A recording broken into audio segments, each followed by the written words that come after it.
Dari pantai-pantai yang seakan tak berujung dan hutan lebat yang nyaris tak menyentuh tanah hingga sinar matahari nyaris tak menyentuh tanah, hingga kota-kota yang berdenyut siang dan malam tanpa henti, Brasil adalah negeri dengan kontras yang mustahil. Kekayaan dan kemiskinan hidup berdampingan, karnaval yang membakar jalanan, dan lingkungan yang setiap langkahnya menuntut kecerdikan. Di antara kerumunan, kita dapat melihat perempuan-perempuan yang kecantikannya melampaui penampilan fisik, memancarkan kekuatan, karakter, dan kode-kode budaya yang hanya sedikit dipahami orang asing. Makanannya meledak dengan rasa dan aroma yang menggugah indera, sementara muzik menyelimuti segalanya dalam ritme yang memaksa seseorang untuk bergerak. Sejarah Brasil jauh melampaui bentang alamnya. Tradisi Afro-Brasil menciptakan ritual yang memadukan rasa hormat, kekaguman, dan daya tarik. Amazon menyimpan rahasia yang membingungkan bahkan para pelancong paling pemberani sekalipun, dan legenda urban yang beredar di antara masyarakat menciptakan aura misteri yang tak kunjung padam. Dari penipuan legendaris hingga perayaan yang berlangsung berhari-hari, dari perkumpulan rahasia hingga kisah-kisah sihir kuno, semuanya hidup berdampingan di negara yang setiap sudutnya menyimpan kisah yang membangkitkan keajaiban, ketakutan, atau hasrat akan petualangan. Hari ini Anda akan menemukan Brasil yang tak pernah muncul dalam filem dokumenter, sebuah tempat yang sensual, berbahaya, mistis, dan ternyata manusiawi.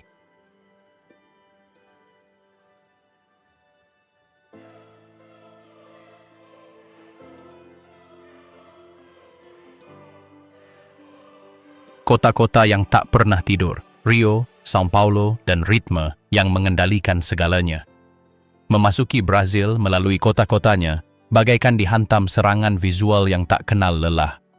Deretan mobil, sepeda motor yang membelah udara, jalanan yang berkelok-kelok bagai labirin tak berujung. Rio de Janeiro menampakkan dirinya dari lubuk hatinya. Permukiman makmur dengan gedung-gedung menjulang tinggi, berdampingan dengan favela yang seakan melekat di lereng gunung. Kota ini tak kenal ampun. Setiap sudutnya merupakan peluang bisnis potensial, bahaya, atau pesta yang dapat mengubah hari Anda sepenuhnya. São Paulo menawarkan dimensi lain. Gedung pencakar langit yang tak berujung, pasar yang tampak seperti kota di dalam kota, dan permukiman di mana kreativitas bukanlah seni, melainkan murni upaya bertahan hidup. Sekarang setelah kita memahami kekacauan perkotaan, mustahil untuk tidak memperhatikan bagaimana orang-orang beradaptasi. Kehidupan di kota-kota ini tidak diukur dalam hitungan jam, melainkan dalam peluang yang muncul dan lenyap dalam hitungan detik. Sebagian bertahan hidup berkat bisnis-bisnis sementara, yang lain terjerumus dalam penipuan yang berulang dari generasi ke generasi. Malam-malam di Rio dan São Paulo bukan hanya tentang pesta. Ini adalah arena di mana keberanian diuji, kebebasan dialami, dan bahaya ditantang. Tak terhitung kisah para pelancong yang datang mencari kesenangan dan akhirnya terjebak oleh dinamika jalanan. Beberapa menemukan keberuntungan, yang lain lenyap begitu saja di tengah gelombang manusia. Kontrasnya sangat tajam. Sementara sebuah klub VIP berdenyut dengan musik elektronik dan lampu yang menembus kegelapan, hanya beberapa blok jauhnya, kehidupan terus berjalan di lingkungan di mana listrik tak dapat diandalkan, dan kreativitas menjadi alat yang paling berharga. Setiap jalan memiliki kode tak kasat mata, gesture, sapaan, pandangan sekilas dapat membuka pintu atau menetapkan batas. Adrenalin yang tak henti-hentinya bercampur dengan rasa ingin tahu, mereka yang ingin memahami ritme yang mengendalikan segalanya. Dan ini bukan hanya tentang bertahan hidup, ini tentang hidup yang intens. Makan di warung kaki lima sementara seorang musisi berimprovisasi di trotoar, bernegosiasi untuk naik sepeda motor, sementara hujan tropis turun tanpa peringatan, menari samba hingga kaki tak sanggup lagi menahannya. Setiap pengalaman urban di Brasil seolah dirancang untuk membuat Anda merasa seperti berada di dalam sebuah tontonan yang tak pernah terulang, tempat risiko dan kesenangan menyatu. Kota tak hanya membentuk penghuninya, tetapi juga mentransformasi mereka. Di sini, kelicikan bukanlah pilihan, kecerdikan diukur dalam hitungan detik, dan ketahanan dipelajari sejak kecil. Setiap favela memiliki kisahnya sendiri, setiap jalan memiliki legendanya sendiri. Kekacauan bukanlah kekacauan. melainkan jaring aturan tak kasat mata yang hanya dipahami oleh mereka yang tinggal di sana. Adrenalinnya konstan, tetapi begitu pula kemungkinan untuk menemukan kemanusiaan, solidaritas, dan momen-momen yang meninggalkan kenangan tak terlupakan. Dari favela hingga lingkungan mewah, dari pasar-pasar darurat hingga klub-klub gelap, setiap langkah di Rio dan Sao Paulo adalah pengingat bahwa kota-kota ini tak pernah tidur, tak pernah berhenti, dan tak membiarkan orang luar acuh tak acuh. Energi di sini tak tertandingi, intens, tak terduga, dan jika Anda berhasil beradaptasi, hal itu mengajarkan Anda bahwa di Brasil, bertahan hidup dan hidup adalah satu dan sama. Kekacauan urban mendefinisikan karakter Brasil, kemampuan berimprovisasi, tertawa dalam menghadapi kesulitan, menari bahkan ketika tampaknya tak ada alasan untuk melakukannya. Setiap sudut adalah pelajaran, setiap kisah adalah cerminan bagaimana hidup dijalani dengan intensitas maksimal. Dan saat Anda menyusuri jalan-jalan ini, Anda memahami bahwa di Rio dan Sao Paulo, siapapun bisa tersesat atau menemukan jati diri.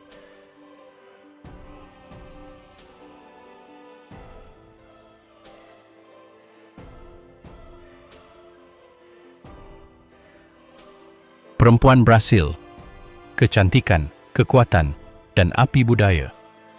Kita telah menyaksikan bagaimana kekacauan perkotaan membentuk mereka yang tinggal di Rio dan Sao Paulo. Kini mustahil untuk tidak menyadari bahwa kota juga membentuk para perempuannya.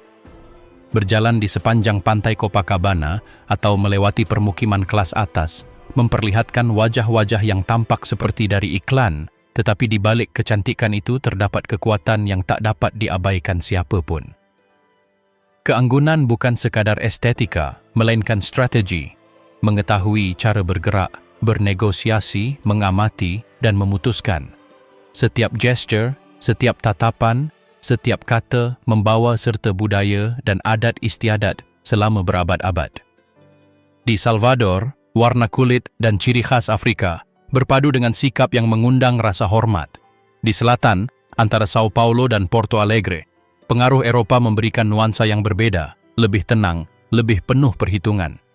Meski begitu, sebuah pola berulang di seluruh Brasil. Para perempuan ini tahu bagaimana menghidupi keluarga, bisnis, dan komunitas tanpa mengorbankan kemandirian mereka. Saat Anda menyaksikan mereka menyusuri jalanan, menjadi jelas bahwa sensualitas Brasil tidaklah serampangan, tidaklah dangkal. Bahasa yang memadukan kegenitan dengan batasan yang jelas, sebuah kode yang dipelajari sejak usia muda. Mereka tahu cara memikat tanpa kehilangan wibawa, cara merayu tanpa mengorbankan status sosial, cara menjaga reputasi sembari mengelola hubungan keluarga dan profesional dengan presisi yang memukau semua orang. Orang asing sering salah mengartikan keramahan sebagai kesediaan, tawa sebagai izin. Kenyataannya jauh lebih kompleks. Perempuan Brasil menarik perhatian, mengambil keputusan tegas, dan menjaga keseimbangan yang konstan antara hasrat dan rasa hormat. Jika kita beranjak dari pantai dan memasuki pasar, kantor, atau sekolah, kita melihat bagaimana kekuatan ekonomi mereka menjadi pilar fundamental. Banyak yang memimpin bisnis keluarga, bengkel, pedagang kaki lima, dan usaha modern yang menghubungkan tradisi dan teknologi.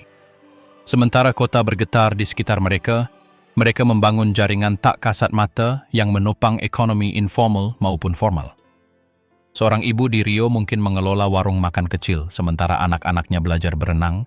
Sementara di Sao Paulo, para eksekutif tahu bagaimana menavigasi rapat-rapat yang rumit dan menjaga kehidupan keluarganya tetap utuh. Kekuatan itu memadukan keanggunan, ketahanan, dan sensualitas yang terasa nyata, bahkan tanpa kata-kata. Berjalan menyusuri lingkungan kelas pekerja, kita akan merasakan kode-kode tak kasat mata yang mengatur rasa hormat. Seorang perempuan Brasil tahu siapa yang bisa berbicara dengannya, siapa yang pantas dipercaya, dan bagaimana melindungi dirinya tanpa menimbulkan konflik yang tidak perlu. Menggoda adalah permainan yang penuh perhitungan, gestur, senyuman, tatapan yang dapat membuka atau menutup pintu. Reputasi bukanlah mitos, melainkan aset yang dibangun dan dilindungi, membentuk cara masyarakat memandang seluruh keluarga. Kisah-kisah yang beredar di lingkungan ini menunjukkan bagaimana kekuatan perempuan bisa begitu halus, namun menentukan. Siapapun yang meremehkan kecerdasan atau strategi para perempuan ini akan dengan cepat keliru dan memetik pelajaran yang dapat menandai tahun-tahun kehidupan mereka. Mitos-mitos yang diciptakan oleh orang asing tentang perempuan Brasil masih ada. Mereka semua cantik dan mudah didekati. Mereka hidup hanya untuk berpesta atau bermesraan. Kenyataannya jauh lebih kaya dan kompleks. Kecantikan hanyalah permukaan. Di baliknya terdapat disiplin, kecerdasan, kendali atas lingkungan, dan pemahaman akan kode-kode budaya yang hanya sedikit orang di luar Brasil yang mampu memahaminya. Kekuatan fisik, keanggunan, dan intuisi yang memandu keputusan ekonomi, keluarga, dan sosial berpadu.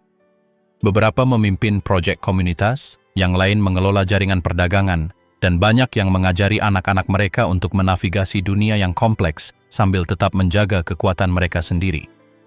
Dalam komunitas Afro-Brasil di Bahia, pengaruh sejarah dan agama terhadap karakter perempuan terlihat jelas.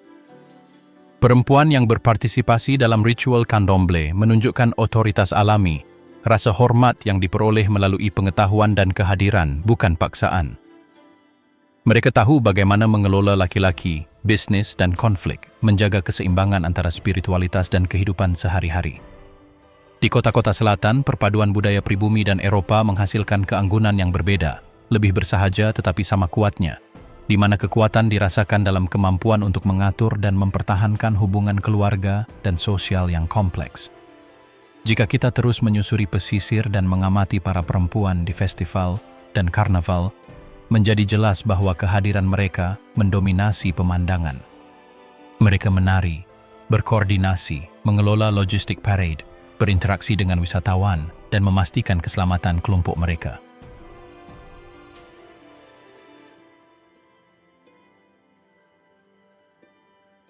Bersantap di Brasil, cita rasa yang menggoda dan mengusap.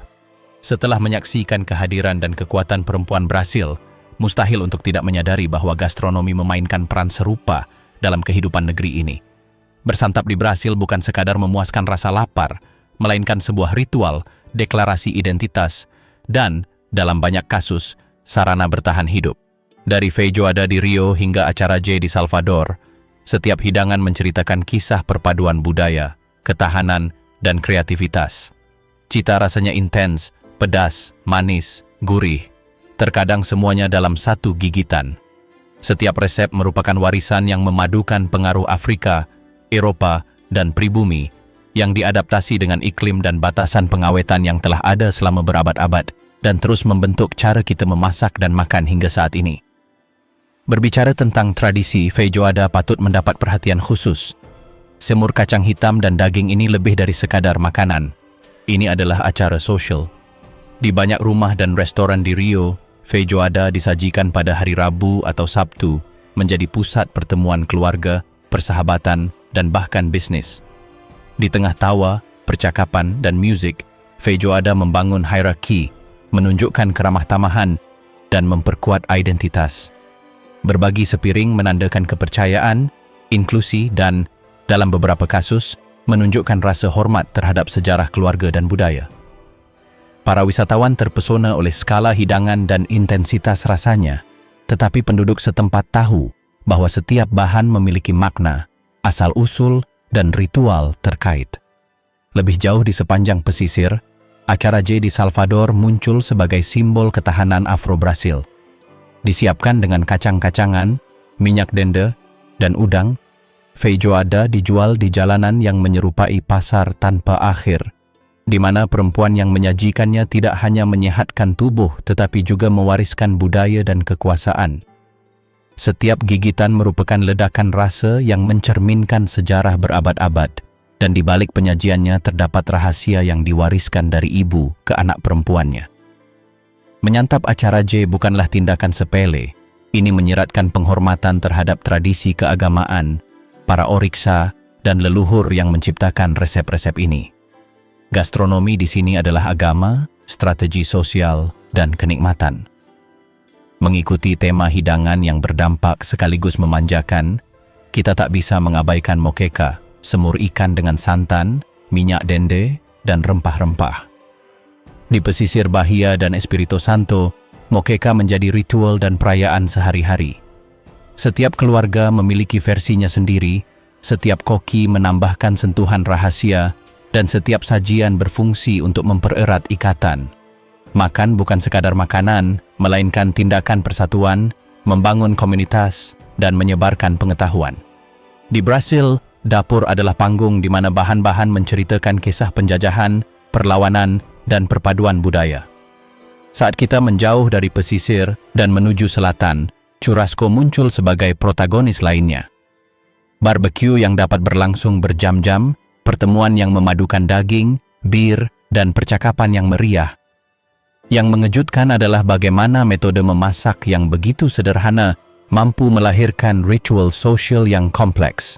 Teman, keluarga, dan tetangga berkumpul, berbagi pengalaman, dan menciptakan hierarki yang tak terucapkan. Kegiatan memasak bersama, menyalakan api, membagikan potongan daging, menjadi cara untuk memahami posisi setiap orang dalam kelompok. Makan pun berubah menjadi tontonan, politik, dan bahasa. Jika kita melanjutkan tema rasa yang membelai sekaligus menyerang, tapioka layak mendapat bab tersendiri. Makanan yang tampak sederhana ini menyembunyikan kreativitas tanpa batas, manis, gurih, diisi dengan keju, daging, atau buah. Di wilayah utara dan timur laut negara ini, tapioka disajikan di pasar, di jalanan, dan di rumah-rumah pribadi, menandai rutinitas sehari-hari dan ekonomi rumah tangga. Menyantap tapioka bisa menjadi momen pemanjaan, tindakan kecerdikan, dan seringkali menjadi kesempatan untuk menjalin hubungan. Para pedagang menyiapkannya dengan keterampilan dan ritme, layaknya sebuah ritual yang membutuhkan rasa hormat dan pengamatan. Kita tak boleh melupakan buah-buahan tropis, mangga, acerola, jambu biji, cupuasu, dan markisa. Di pasar manapun, buah tak hanya menyehatkan, tetapi juga menyegarkan, menguatkan, dan memberi energi, serta dipadukan dengan minuman dan teh yang dianggap masyarakat setempat memiliki khasiat magis. Jus, seduhan, dan kombinasinya bukanlah kebetulan. Ada yang memurnikan tubuh, ada pula yang mendatangkan keberuntungan atau meningkatkan kesehatan. Makanan dan minuman di Brasil begitu syarat makna sehingga apa yang disajikan seringkali melampaui makna fisik dan menyentuh makna simbolis.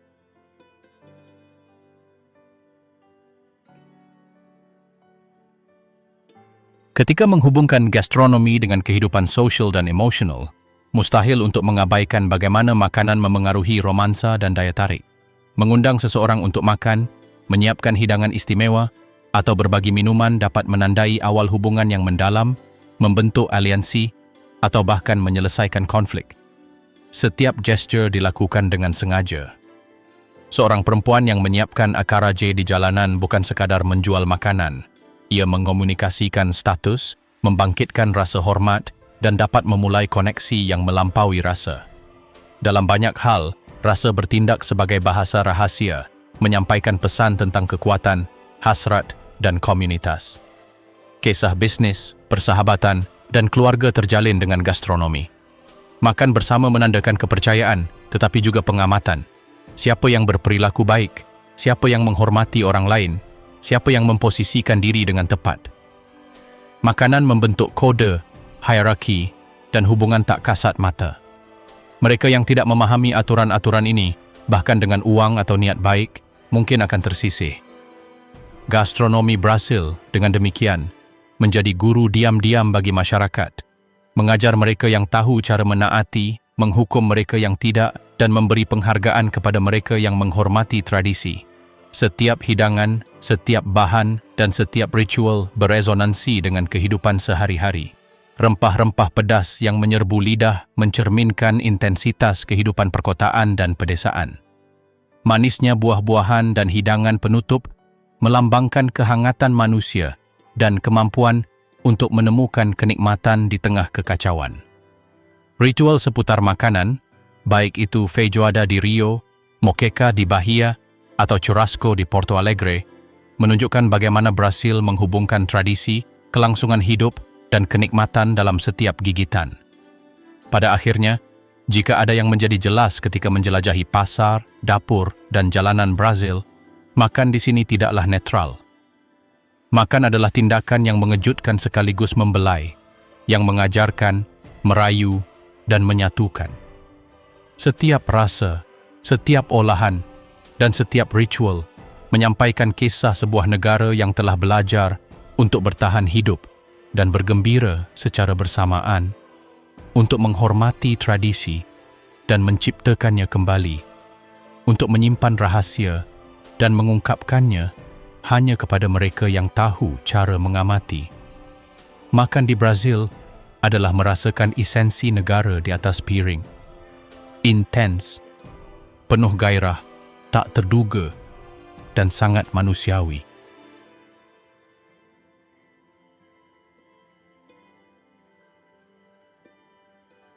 Ritme dan getaran, musik, tari, dan pesta yang mengobarkan semangat negeri. Jika di bab sebelumnya kita telah menemukan bagaimana gastronomi Brazil mengejutkan sekaligus menenangkan, kini saatnya menyelami bahasa lain yang merasuki seluruh negeri, ritme.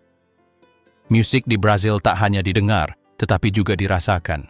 Dari favela Rio hingga salon-salon elegan São Paulo melintasi pantai Salvador dan Recife, setiap ketukan seakan selaras dengan hati bangsa. Samba tak sekadar menandai langkah. Ia menceritakan kisah perbudakan, perlawanan, dan kegembiraan yang tak terbatas. Foro mengundang kedekatan, mendekat, mempelajari kode-kode keintiman yang diwariskan dari generasi ke generasi. Funk Rio merefleksikan jalanan, cinta, dan konflik, sementara Akse memadukan keyakinan, energi karnaval, dan sensualitas timur laut. Setiap ritme adalah peta emosi, bahasa tanpa kata yang hanya dipahami oleh mereka yang benar-benar menjalaninya. Sebagaimana makanan menghubungkan jiwa dan raga, musik melakukan hal yang sama, tetapi dengan cara yang berbeda. Ia menggerakkan jiwa dan membuat waktu berputar. Selama karnaval, misalnya, sekolah-sekolah samba berkompetisi selama berhari-hari. Setiap bagian drum, setiap parade, setiap bulu dan payet adalah pesan budaya. Drum tidak hanya mengatur ritme, mereka mendikte intensitas emosi, kecepatan tubuh, dan napas kolektif. Mereka yang menyusuri jalan-jalan tidak hanya berjalan-jalan. Mereka menari, melawan, merayu, dan mengekspos diri mereka sendiri. Penduduk setempat tahu bahwa karnaval adalah mikrokosmos Brasil, perpaduan keindahan, hasrat, kekuatan, dan bahaya yang terkondensasi dalam kilometer jalanan yang dihiasi dan tubuh-tubuh yang tersinkronisasi. Jika kita menjauh dari parade akbar, kita menemukan pesta jalanan. Tarian funk di Rio, misalnya, berlangsung di halaman, alun-alun, dan jalan-jalan yang pada malam hari tampak seperti kota yang sama sekali berbeda. Musik lebih dari sekadar kebisingan latar belakang. Ia mendikte interaksi, hierarki, dan kode-kode tak kasat mata. Tubuh merespons setiap alunan bass, setiap trompet, setiap teriakan dari kerumunan. Sensualitas melekat, bukan hanya karena kedekatan fisik, tetapi juga karena cara musiknya mengundang godaan, menantang aturan tak terucap, dan menguji batasan tanpa melanggarnya. Musiknya adalah bahasa bisu di mana setiap gerakan mengomunikasikan hasrat, rasa hormat, dan status sosial. Serupa dengan itu, di Timur Laut, Akse memadukan akar Afrika, pribumi, dan Portugis. Di Salvador, jalanan berubah menjadi sungai energi selama perayaan. Gerak tubuh tak sekadar mengikuti langkah, ia mengikuti cerita, tradisi, dan kenangan leluhur. Nyanyian dan genderang menghubungkan mereka yang hadir dengan spiritualitas dan orixás, dewa-dewa candomblé. Menari di sini adalah sebuah tindakan perlawanan dan pengabdian, dan banyak pengunjung asing terpukau oleh intensitas pengalaman tersebut. Musik menjadi portal, mereka yang memahaminya berpartisipasi, mereka yang hanya menonton tetap berada di luar sensasi sepenuhnya. Anda tak bisa membicarakan musik Brasil tanpa menyebut kekuatan improvisasi. Di klub-klub di São Paulo, bar-bar di Belo Horizonte, atau di pertemuan-pertemuan rahasia di kota manapun, para musisi dan penari berkreasi secara langsung. Setiap lagu berubah sesuai reaksi penonton. Setiap gerakan pinggul, setiap gestur tubuh, merespons atmosfer, suasana hati, dan energi kelompok. Tari bukanlah tontonan untuk ditonton, melainkan pertukaran yang konstan, di mana mereka yang menguasainya dapat mengomunikasikan kekuatan, hasrat, humor, atau perlawanan. Musik juga mendidik dan melindungi. Dalam komunitas di mana kehidupan sehari-hari bisa berbahaya, di mana kemiskinan dan kekerasan bersinggungan di setiap sudut, ritme menciptakan kohesi. Menari bersama berarti saling mengenal, saling menghormati, dan menetapkan aturan tak terucap yang mengatur perilaku. Sebuah langkah yang salah, sebuah gestur yang salah, dapat dikoreksi oleh komunitas dengan irama drum atau tepuk tangan. Musik mengajarkan apa yang tidak bisa diungkapkan kata-kata, batasan, hierarki, dan cara bertahan hidup dengan gaya dan kegembiraan. Festival keagamaan dan upacara Afro-Brasil merupakan tingkat intensitas yang berbeda. Ritual candomblé dan umbanda memadukan genderang, nyanyian, wewangian, dan gerakan tubuh yang tak hanya merayakan iman, tetapi juga membangun kekuatan komunitas. Setiap gesture, setiap ritme, dan setiap lagu memiliki makna dan tujuan. Para peserta memasuki kondisi trance, berkomunikasi dengan dewa dan leluhur, serta belajar menafsirkan tanda-tanda yang memandu kehidupan sehari-hari. Bagi orang asing, upacara-upacara ini mungkin tampak berlebihan atau kacau, tetapi bagi penduduk setempat, upacara-upacara ini merupakan aturan hidup dalam interaksi sosial, spiritual, dan budaya.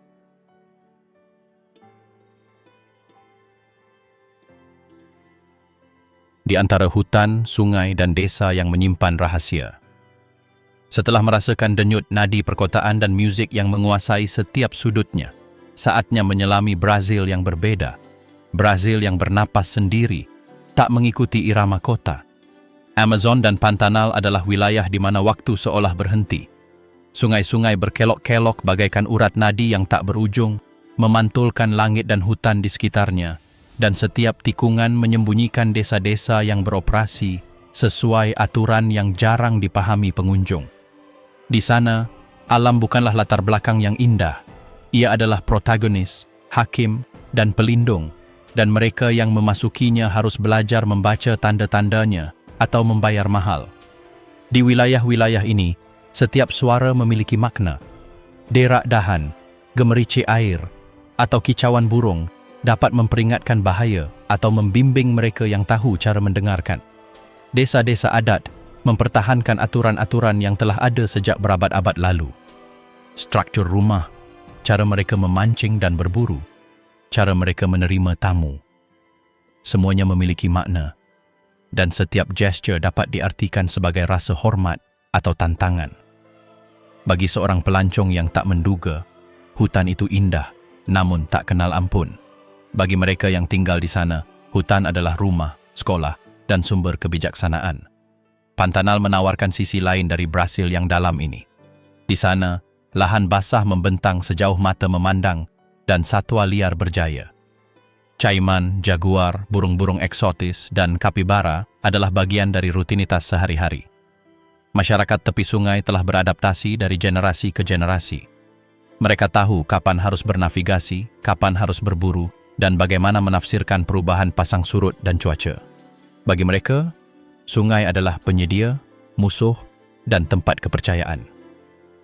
Kisah-kisah lokal menceritakan tentang para pelancong yang menjelajah dengan percaya diri dan tak pernah kembali, atau yang diselamatkan oleh pemandu yang seolah membaca hutan seperti buku terbuka. Di sepanjang Amazon, terdapat area-area di mana orang asing merasa hutan hampir seperti penjaga. Beberapa sungai, menurut penduduk setempat, memiliki roh yang mengawasi mereka yang terlalu dekat, dan desa-desa di mana akses masuk bukan hanya masalah geografi, niat, dan rasa hormat dinilai. Rahasia tak terungkap bagi mereka yang datang tanpa pemahaman, dan seringkali, kisah-kisah tentang orang hilang atau pertemuan aneh memadukan kenyataan dengan kepercayaan yang telah bertahan selama berabad-abad. Desa-desa di sepanjang Rio Negro dan Solimões menampilkan Brazil yang seolah membeku dalam waktu. Perempuan mengelola pasar terapung, laki-laki mengurus kano, dan para tetua mewariskan pengetahuan tentang tanaman obat, berburu, dan adat istiadat ritual. Makanan, pekerjaan, dan perayaan terhubung langsung dengan tanah dan air. Setiap tindakan memiliki konsekuensi. Setiap kata diukur. Bagi orang luar, hal ini mungkin terasa membatasi. Tetapi bagi mereka yang tinggal di sana, ini adalah kebebasan yang disadari. Di banyak sudut, desa-desa menjalin aliansi dengan komunitas lain berdasarkan garis keturunan leluhur. Mereka bertukar barang, cerita, dan saling melindungi. Orang asing yang berhasil masuk dengan hormat dan dengan bimbingan yang tepat disambut dengan keramahan dan ajaran yang jarang terdokumentasi. Mereka yang melanggar aturan menghadapi ketidakpahaman, isolasi, atau bahkan permusuhan. Hutan, sungai, dan desa-desa bekerja sama, seperti sebuah sistem yang menjaga keseimbangannya. Para penjelajah dan petualang yang menjelajahi wilayah-wilayah ini sering menceritakan pengalaman yang tampak seperti dunia lain.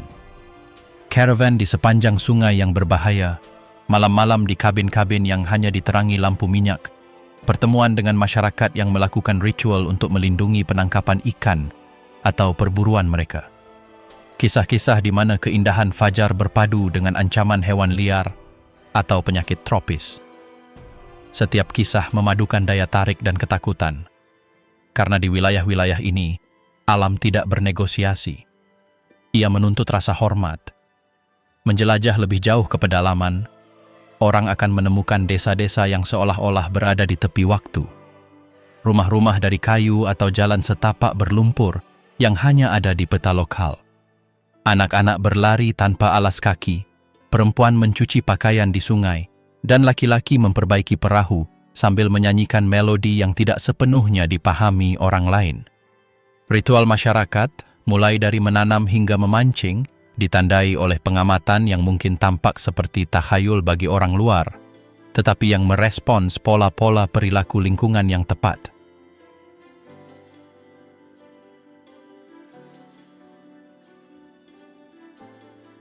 Pesta, karnaval, dan perayaan yang melampaui. Segala ekspektasi.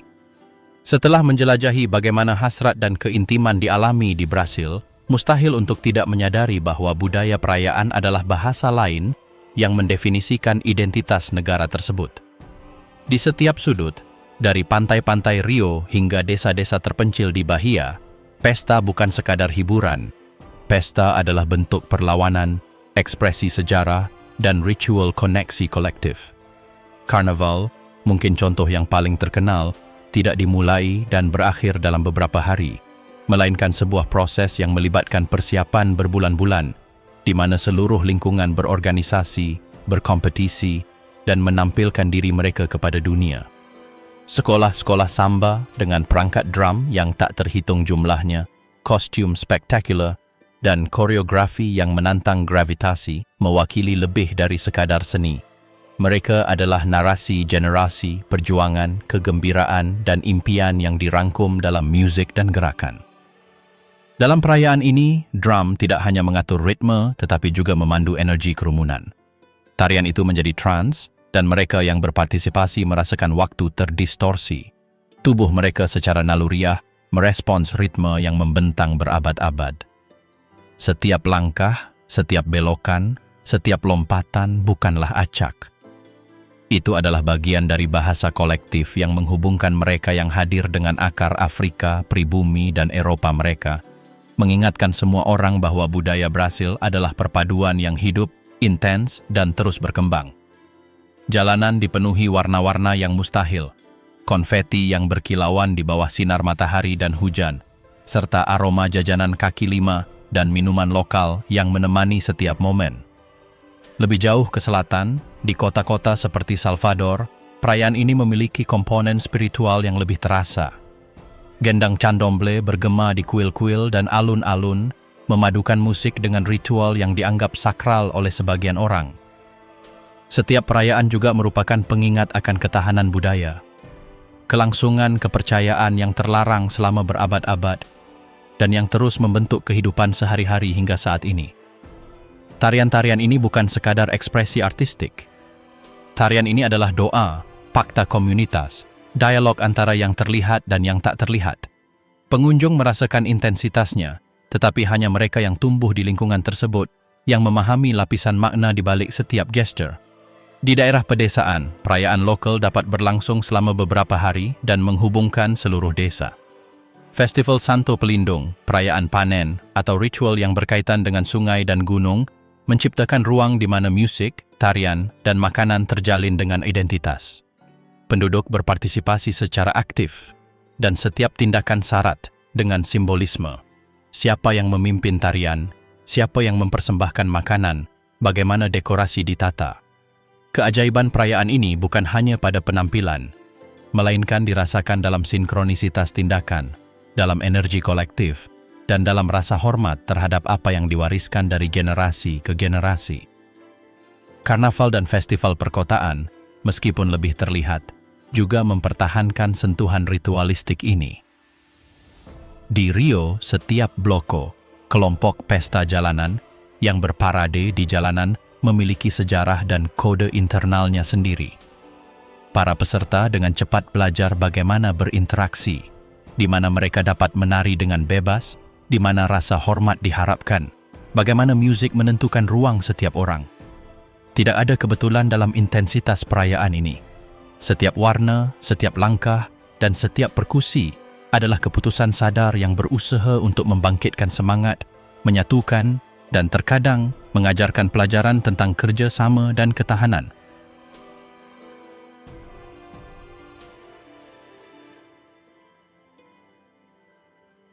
Jejak-jejak yang tersembunyi, agama, keajaiban, dan tradisi yang memukau. Setelah menjelajahi jalanan dan lingkungan semarak yang tak pernah tidur, mustahil untuk mengabaikan bahwa Brasil menyimpan denyut rahasia yang berdetak di bawah permukaan. Denyutnya tak terlihat di gedung pencakar langit, tak juga di pasir pantai yang berkilauan, tak pula di karnaval yang menerangi malam, tetapi hadir dalam setiap upacara, di setiap altar, dalam langkah-langkah terukur mereka yang tahu cara membaca tanda-tanda yang diabaikan orang lain. Agama di Brasil bukan sekadar keyakinan, melainkan jalinan rumit keajaiban, perlawanan, dan kelangsungan hidup. Sebuah kekuatan yang telah bertahan selama berabad-abad dari penjajahan dan masih mendefinisikan kehidupan sehari-hari jutaan orang. Candomblé dan Umbanda lebih dari sekadar praktik keagamaan. Keduanya adalah dunia utuh yang memadukan pengaruh Afrika, pribumi, dan Eropa dalam bahasa simbolis yang hanya sedikit orang asing yang memahaminya sepenuhnya.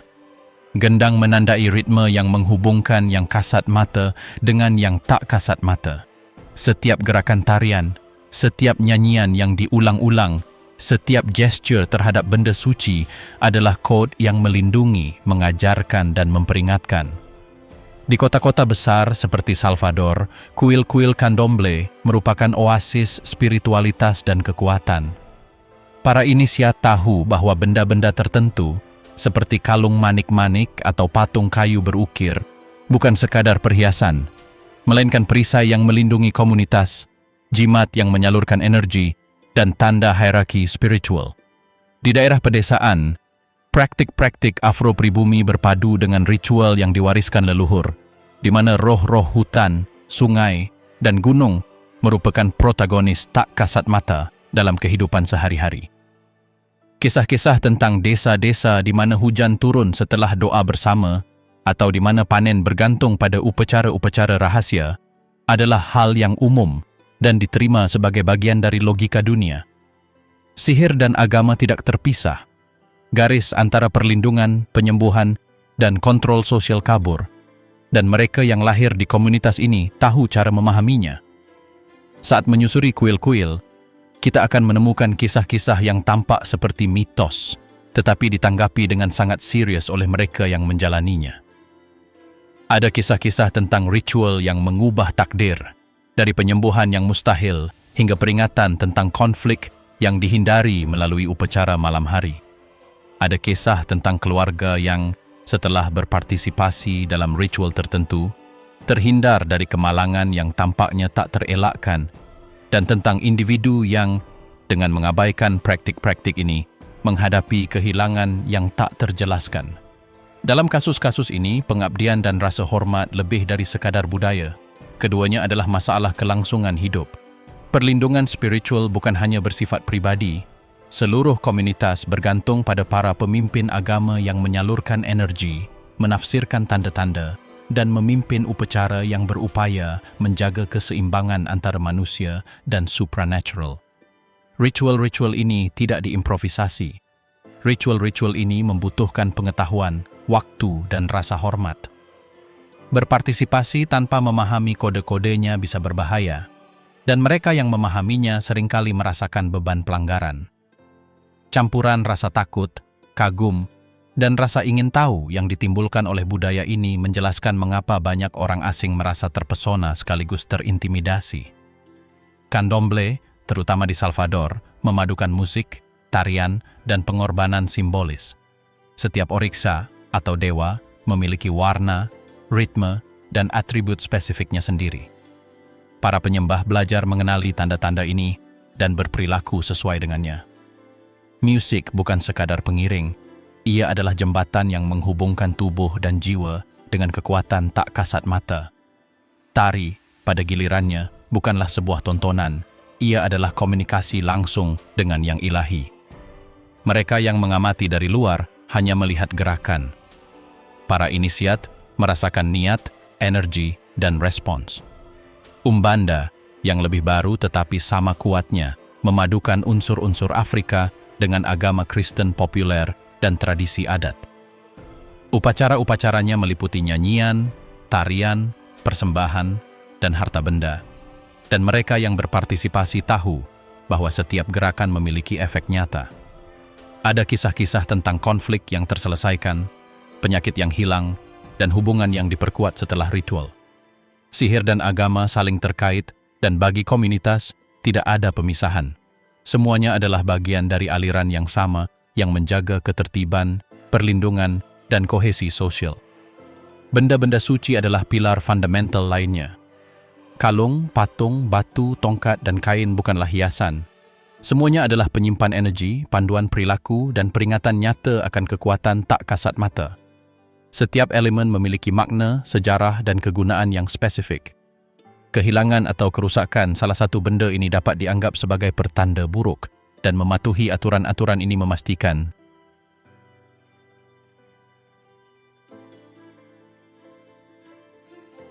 kegelapan, misteri, dan teori yang menyelimuti Brasil.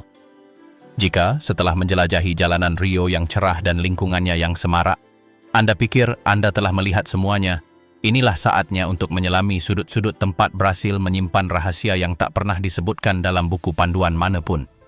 Rahasia-rahasia itu tak ditemukan dalam kartu pos berisi pantai-pantai tak berujung atau video karnaval.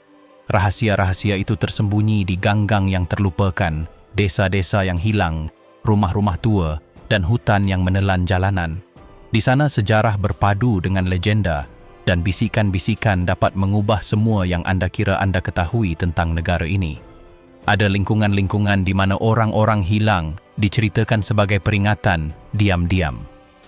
Orang-orang bercerita tentang mereka yang memasuki area tertentu dan tak pernah kembali, atau yang kembali dalam perubahan dengan kisah-kisah yang tak seorang pun berani bantah. Penduduk setempat tahu jalan mana yang harus diseberangi dan mana yang harus dihindari, dan kode-kode tak kasat mata ini tidak diajarkan. Mereka dipelajari melalui observasi dan upaya bertahan hidup.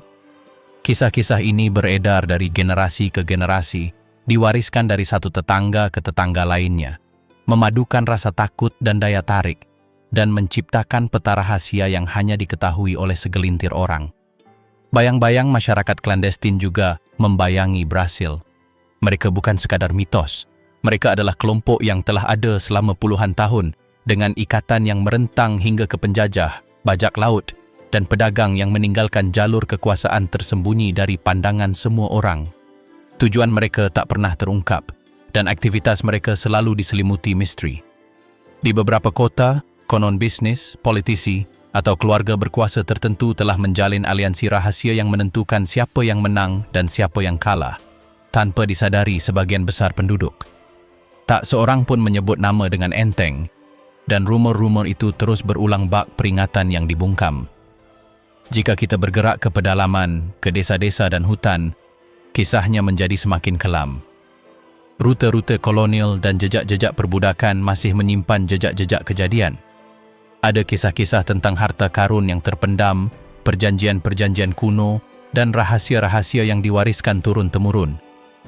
Ada yang mengatakan ada tempat-tempat yang tak boleh dikunjungi sendirian, karena kekuatan yang melindunginya tak membedakan antara orang yang penasaran dan penduduk setempat. Ada rumor bahwa hutan itu sendiri menyimpan kenangan, bahwa pohon dan sungai tertentu mengingat tragedi masa lalu, dan bahwa mereka yang mengabaikan peringatan ini merasakan bebannya. Misteri juga ada di dunia perkotaan. Kisah-kisah tentang rumah-rumah terkutuk, rumah-rumah besar terbengkalai, dengan lorong-lorong rahasia, ruang bawah tanah yang tak seorang pun buka, dan akta-akta yang lenyap. Konon, beberapa keluarga mengetahui kode-kode yang memungkinkan mereka melindungi kekayaan dan menyimpan rahasia yang dapat menghancurkan reputasi mereka. Di kota-kota besar, di antara gedung pencakar langit dan favela, penghilangan, perjanjian tersembunyi, dan rumah korupsi serta ilmu hitam terjalin membentuk mosaik di mana kenyataan dan mitos tampak kabur. Brasil memiliki tempat-tempat di mana sejarah resmi berhenti dan kisah yang tak terungkap dimulai. Ada kisah-kisah tentang rute yang menghubungkan tambang emas dengan pelabuhan-pelabuhan rahasia, jalan-jalan yang melintasi wilayah adat dan hutan lebat, dan tentang para pedagang yang menghilang tanpa jejak. Konon, beberapa harta karun tak pernah ditemukan, beberapa dokumen dihancurkan, dan kebenaran yang paling kuat tetap berada di bawah tanah atau di balik pintu tertutup.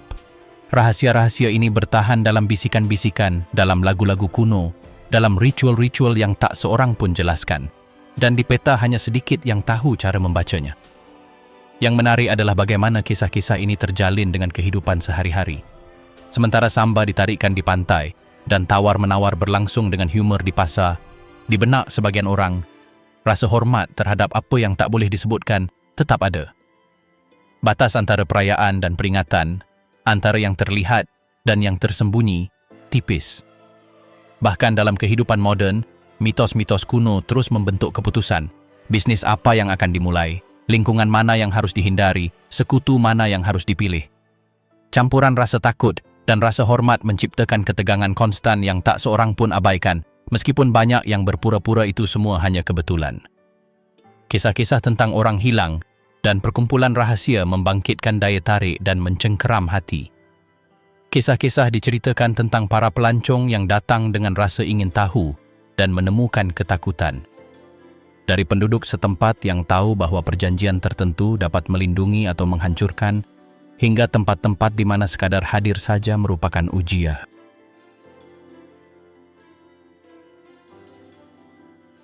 Pada akhirnya, menjelajahi Brasil berarti menerima kenyataan bahwa tak semua hal dapat dilihat atau dijelaskan.